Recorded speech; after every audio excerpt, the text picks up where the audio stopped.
I was really proud to see my brothers come out here and perform in the weight room, on the field. They did a fantastic job. The guys that participated in each thing, I cheered them on, and I was the biggest cheerleader that I ever been in my life, because this is a major step into their life.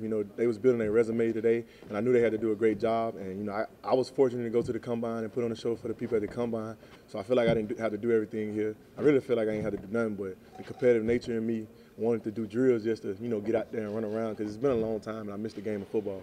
After what you did at the combine, was this almost like a victory lap for you here at LSU? No, it wasn't a victory lap. At the end of the day, for me, it's still more work to be done. I haven't got drafted yet, and I'm still trying to solidify myself. So by me doing those drills, that just shows my competitive nature, shows my hard work. And, I tell everybody every time, like, I'm not trying to do what nobody else did. I'm trying to create a lane for myself.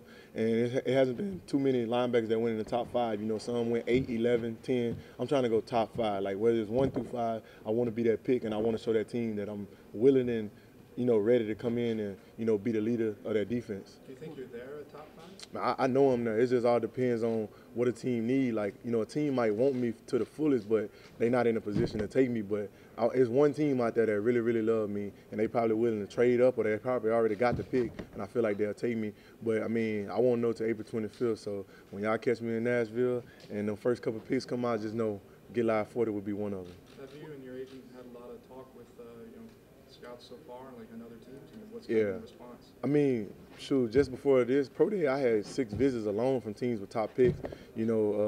I got a lot of top 30 visits set up that I'm flying to teams and meet with them so they can get a better feel for me.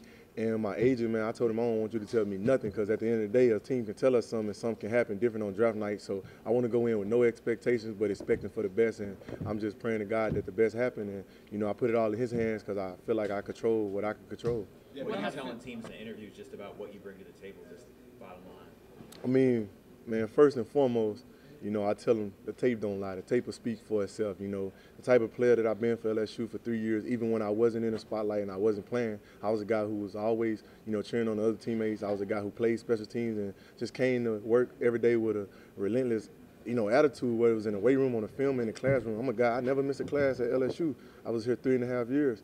And, I really am proud of that. I'm proud of that. I was a guy who had over 3.0 every semester. I got four classes and I graduated. So, my work speaks for itself. And then just coming in, man, you're going to get a humble guy, a guy that just won a Super Bowl now. I always wanted a state championship, didn't get it. I came here, I wanted the college football and the SEC championship, didn't get it. So now I got many, many years to try for a Super Bowl. And I know every team, that's the end goal. Like, don't nobody just want to get a top player and go lose in the first round of playoffs. Everybody wants a Super Bowl, and I want the same thing, so they know they're going to get a guy that's on the same page as them.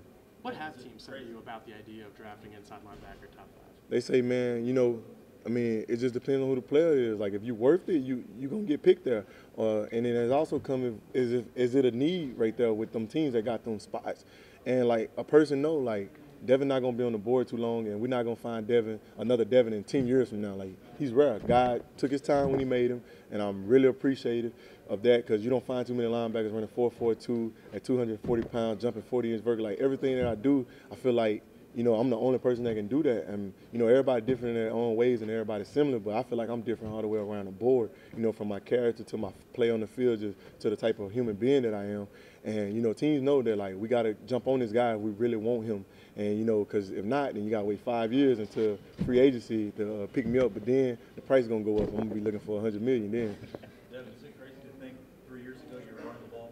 Yeah. Now you're above the sport. It's crazy, but at the end of the day, I put a lot of work in for it. So when I made the full commitment to play linebacker, I knew I could achieve every goal that I put. But I never really had a goal. Like, when I came to do media, I never told nobody I wanted to win the Buckets. I wanted to be first team All-American in the SEC. I always told everybody I want LSU on top. I want to win an SEC championship. I want to win the college playoffs. And I feel like we was on our way there. And the stuff that I got was just a byproduct of heading to that stepping stone. That's just like Grant Delpit next year. LSU going to be great. I can promise you that they're going to be great. They didn't lose anybody. They lost a couple guys, but, man, we bring in better players every year.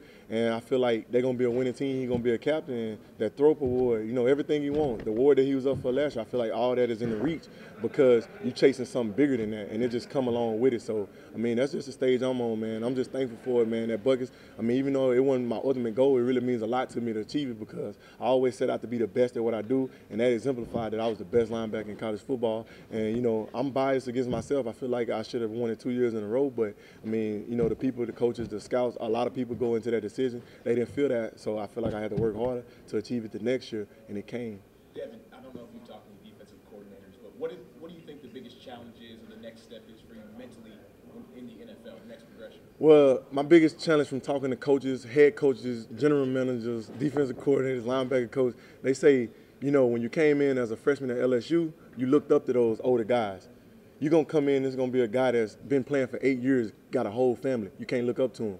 You got to lead him. You're the middle linebacker. So I got to take that mentality like, man, I'm coming in here to take your job. I'm coming here to lead your defense, to lead your team, to be a leader off the rip because I'm a linebacker. Like, that's just the expectation that we put on ourselves by playing the position. So I can't come in like, yeah, big bro, how you do this or how I work around here. No, I got to come in and I got to find a way. I got to create a way. But I also got to do it with respect because at the end of the day, I got to respect those men in that locker room. You know, they paid the way for me. They've been in there longer than I have. And, you know, I feel like if I go in there with a hard work mentality and an effort to show them guys that I want a Super Bowl and I'm committed to winning, they'll respect me and they'll follow my lead.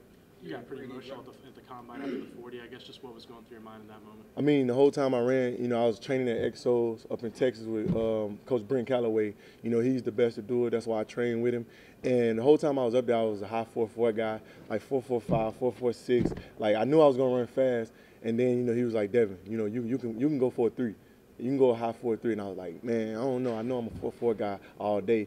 So I got to believing in that 4.3, and when I ran, like, you know, I came out, I felt like everything went well. You know, when I got to the end of the run, I clapped my hands again. I was like, that's the one. And then, but I don't know because, you know, they don't post it nowhere in there. But I had my phone out, you know, when I went over there and I looked at the text message, he critiqued me first. He was like, bigger knee drive on the next one, and you'll get 4.39. And then I looked down, and he had 4.42 with a bunch of fire emojis. And I was like, dang. So I was still good. And then I looked at my other phone. My mom was calling and saying, my heart. I picked it up. She was cheering. I'm talking about cheering like I never seen before. Because, like, the Georgia game, I played a good game. I played a week. She was critiquing me. Like, you missed 3 tackles. I watched them. Like, you got to come on 40. And then when I seen her just cheering, like, that brought so much joy to me. Because my mom, she don't really cheer too much. Like, she always on my butt about being even better, even when I do good. So she knew I was going to run fast. But for her to show that much, you know, proudness in me, man, it just broke me down. I mean, it was a happy moment because what guy growing up don't want to make their mom proud? And for her to show it, I mean, I'm an emotional guy. I mean, I don't care how nobody feel about me for doing it. I mean, but at the end of the day, I'm a man, you know, I'm a leader, and I let it all out. You want to go to the NFL draft? Do you want to attend the draft in Bud? Yeah, I'm going. That's a lifetime dream. Like, every kid dream to walk across that stage. They be hugging Roger Goodell, shaking his hand. And, you know, you see it, you get that jersey with that number 1 on it. So, I mean, it's my time. If you were able to run that 4.3, why didn't you try and get to that 4.3 today? Because today not the same. Today is hand time. I don't believe in hand time. I believe in that laser. That laser don't lie. That's my motto.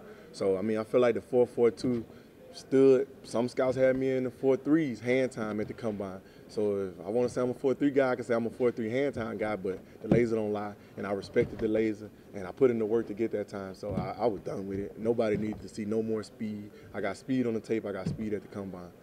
You represented 318. How much have you guys talked about this moment and this day? So me and Greedy first met each other when we was probably like 9 or 10 years old, man. My mom got a picture. She posted a picture for his birthday, his last birthday, and we was like some little ugly little kids, man. And like, it was so funny because I always told him I was gonna be a basketball player because we played AAU together. His stepfather, well, his real father, because he'd been there the whole time I known him, Coach Lunny. He was our AAU coach, and we used to travel all around the country playing together. I was like, Greedy, I'm a basketball player. Greedy, like, I'm a football player. He was like, D, you're a football player too. You just don't know it yet. So, man, us growing up, us saying we going to LSU together, like, we're gonna go there. We're gonna be All-Americans. Everything we said we was going to do, we did, besides him not winning the Thorpe, which I'm really biased about that because he finna be the #1 cornerback taken, so why wasn't he the Thorpe winner? But we did everything. Now we just got to both become first-round picks, and we just don't want to become first-round picks. We want to be top 10 picks. You know, like 2318 guys doing that, man. I feel like we'll make history. Our name stamped in 318 as legends forever.